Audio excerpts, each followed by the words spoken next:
Hello and welcome back to my channel. My name is Victoria and today I'm going to be doing my Throne of Glass series wrap-up.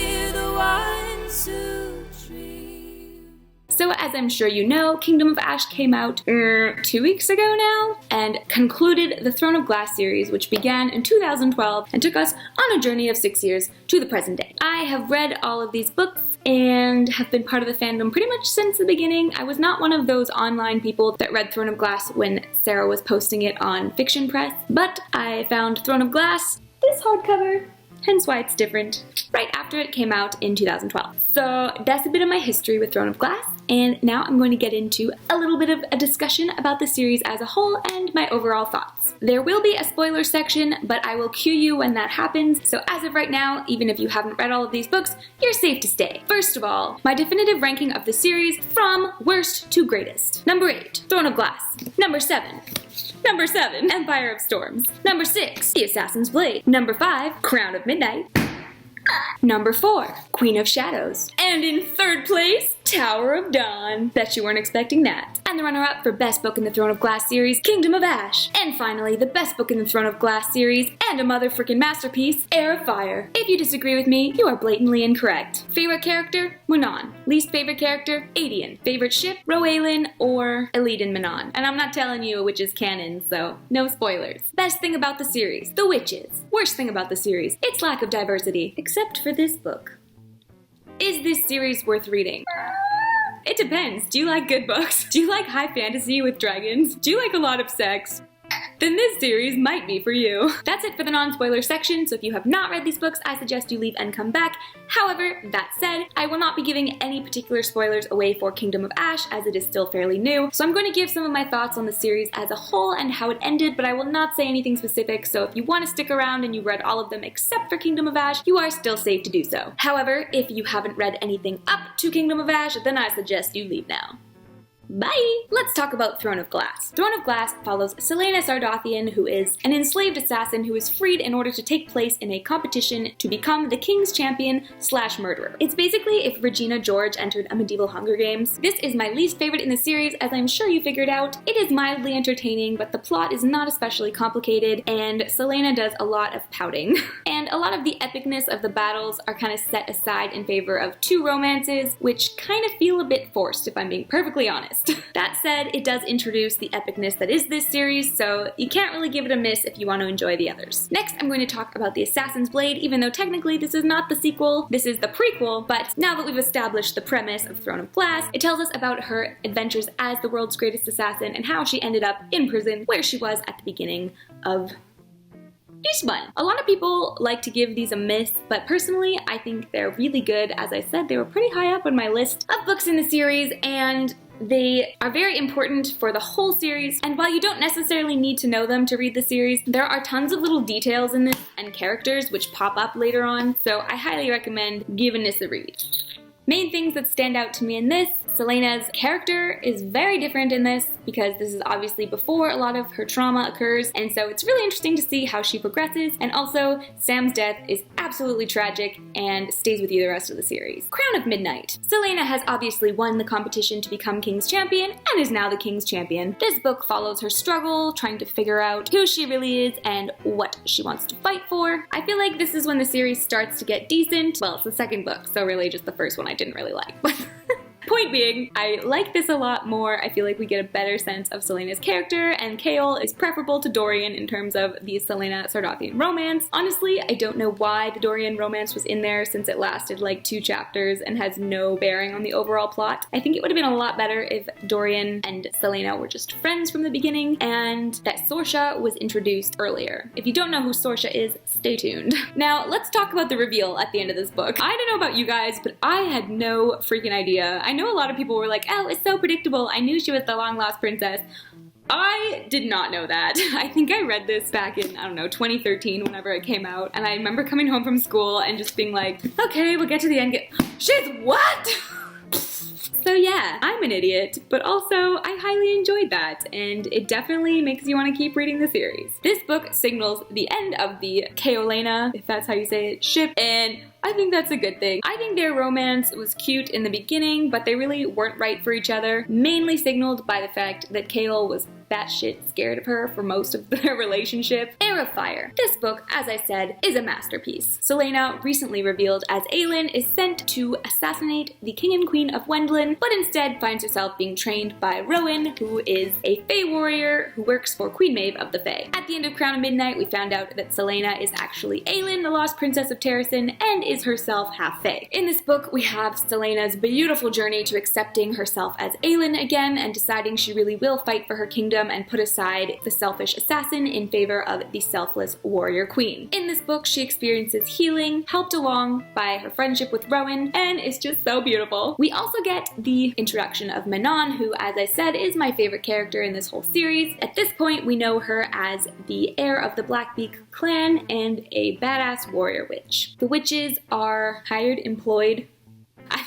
by the king of Adarlan in his war against everyone, and they ride dragons / they're called wyverns in this series, but it's fucking awesome. Dorian falls in love with a healer named Sorsha, who basically comes out of nowhere and has no bearing on the plot because she is quickly beheaded, only to traumatize Dorian as he is trapped by his father and a demon. Good times. Chaol fucks off to help the rebels, and Celaena / Aelin threatens to burn Maeve's entire city and people to the ground if she doesn't free Rowan. So the book ends with Aelin returning to Adarlan with the new Fae warrior prince in her court. Queen of Shadows kind of feels like the end of the series, except that then there's 3 more books after, so I don't really know how they pulled that off. Manon is struggling to uphold her position while not being okay with the things that her boss / grandmother is doing. Dorian is still possessed. Aelin is confronting all the people from her past. Hot Fae warrior Rowan is gone for the first half of this book, leaving us all horny and deprived. Finally, he shows up again, and him and Aelin proceed to interact awkwardly as they are currently status-wise platonic, but clearly interested in each other and just don't know what to do about it. Chaol is a whiny bitch, but still helping the rebels, so at least he's got points for that. Finally, Celaena / Aelin offs her old mentor Arobin with the help of Lysandra, the badass courtesan who actually does deliver the killing blow. None of us miss him. At the end, the motley crew free magic, and also Dorian, because nobody can die in this series. They also happen to overthrow the king of Adarlan, who we were led to believe was the main villain of this entire series. Hence why I said this kind of feels like the end. You know, there's all this build-up and this great war is gonna happen, but then suddenly the main baddie just dies? Turns out he's not the main baddie. Apparently, he was just a lesser demon, and the real bad guy is Duke Parrington, plot twist, who we didn't really know as anything except gross, and he's apparently the Demon King Erewhon, so they ain't done yet. Aiden is a sulky bitch because he didn't get to swear the blood oath. Rowan did, but let's be honest, who's preferable here? The book ends with Aelin's newly acquired court taking off back to Terrasen, except for Chaol, who's been paralyzed and is off to the southern continent to find some healing, and hopefully love. Meanwhile, Dorian is the new king of Adarlan, and Aelin just leaves him to sort his shit out when he's been possessed for months. Does nobody understand he's traumatized? Elide becomes a more prominent character in this book, but she is currently enslaved to Vernon. However, she does escape with the help of Manon, and both of them are my mother effing heroes and should be together. And if you disagree, you can choke. Manon has secretly helped Aelin and her crew overthrow the king of Adarlan by accidentally saving Dorian because he's hot. And Aelin and Rowan finally set aside their weirdness and, wait for it, don't bang each other. But anyway, they're now an official ship. Cue the tears for all the Kaelena shippers. Empire of Storms. This book is a hot mess. Personally, I think this is the book where we could tell that Sarah had a lot of books coming out in one year and was also dealing with stuff in her personal life. I think her pregnancy being one. And the writing takes a dip. There are many repeated phrases and the plot is kind of all over the place. This book features the death of my Manon and Elide ship because Elide and Lorcan become a thing, even though he's a disgusting, abusive asshole, and she's great. This is when Dorian and Manon also sort of become a thing. Another ship which also likewise makes me want to die. Rowan and Aelin finally do the nasty a lot, turning what was once a high fantasy novel into a sex-crazed erotica. Aelin and crew do a lot of traveling around, finding allies after the Terrasen lords kicked her out for being an assassin for a decade and not helping them. Ultimately, she sacrifices herself to Maeve, and Lysandra, the shapeshifter / courtesan, turns herself into Aelin, so that nobody knows. Except for the fact that she doesn't have fire magic, so they didn't think that through, did they?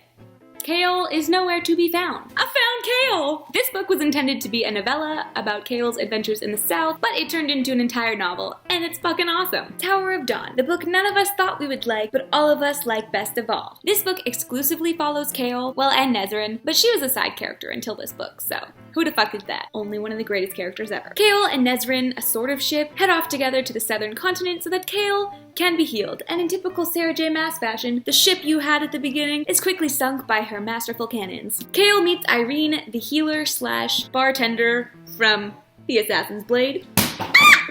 I just threw it across the room. Of course, she can't just heal him, they have to fall in love along the way. They end the book married, and Irene is quickly pregnant. Meanwhile, Nezrin fucks off to the giant eagles in the south and has adventures of her own, which are actually super awesome, and there's giant spiders and singing, and it's possibly one of the greatest things in this entire series. There's no room for disagreement. She falls in love with Crown Prince, Emperor, Heir, whatever, Sartak, so also becomes the almost empress of this nation when they actually get married, which has not happened yet. But together, Nezrin and Chaol convince the Southern Kingdom, I'm totally forgetting the name of this empire, the empire in the south, do with that what you will, to send armies to help Aelin in the war against Erewhon, the Demon King. This book ends with their return to Adarlan on their way to meet Aelin, who they don't know has been captured by psycho bitch Maeve. And finally, the conclusion, Kingdom of Ash. Like I said, I'm not going to say any spoilers for this book, but if you are interested in hearing my thoughts about it, I made a super long ass vlog, I think it was like an hour and 20 minutes, because I don't have a life, clearly, with all my reactions and thoughts, and I just poked myself in the eye. Ow. So yeah, if you want to know my thoughts and be spoiled and have already read it or whatever, I don't know, go check out that vlog, linked below. This book begins with Aelin as Maeve's prisoner. As we found out in Tower of Dawn, which I totally forgot to mention till just now, Maeve is actually a Valg queen, and so the evil baddie is not just Demon King Erewhon, but also psycho bitch Fae Maeve, who's actually also a demon queen. I mean, we kinda already knew she was an asshole, so does it make a difference? Rowan has gone off to try to free her, actually find her first, and the rest of the crew is in the north trying to gather armies, while Lysandra is pretending to be Aelin. Aedion is pissed, Elide is still a badass, but Lorcan can die. Dorian has gone off with Manon to find the word keys in order to forge the lock and sacrifice himself to the gods, which again, since I'm obviously really bad at plot summaries and explaining shit, we found that out in this pumpkin over here. I knew I was forgetting something when I finished talking about that book. I'm like, there's a huge thing I'm forgetting. Yes, they found out that somebody descended from Brannon, I think, which is either Dorian or Aelin, must sacrifice themselves to the gods, for the gods, yeah, to forge the lock and banish Erewhon. So Aelin is all, it's gonna be me, but meanwhile, she's captured by psycho bitch Maeve, so Dorian's like, it's gonna be me, because what would this series be without a bunch of hero types trying to outgood each other? This book begins with Rowan questioning where his mate is at. Meanwhile, me and probably other readers are going, where are the witches? Oh, and another major plot point I forgot to mention. Why do you watch my videos? Manon has obviously faced justice for helping Dorian and is on her way to raise the Crochans, because she is the lost Crochan queen, all of which we also found out in this book, that I also forgot to mention. General feelings. There were some issues with it I had, which you can find out in my reading blog, but overall I thought it was really good. I mean, I ranked it, what, second or third? It really comes into its own as high fantasy, the scope is way bigger, the battles are super epic, and the conclusion is perfect. The Throne of Glass series! This is why I should write a script for my videos, because when I just talk at the camera, I'm like, what am I even saying? Like, I've been sitting here now for like 3 minutes, literally just staring and being like, where was I going with this? Very good series, possibly not one of my favorite series overall, but some of the books in it are my favorite books. This one being one of them. I think the characters are awesome and the overall plot is amazing, but sometimes the execution is not the greatest. Personally, and this is obviously just a personal thing, I'm not a huge fan of the way Sarah J Maas writes romance. It's a little too over the top for me, a little too dramatic. Still, I would say definitely worth the read, and it's a big commitment, so make sure you're prepared. That's it for this video. Tell me all about what you love or hate about this series below, and I apologize for this chaotic mess. I will see you in the next video. Bye!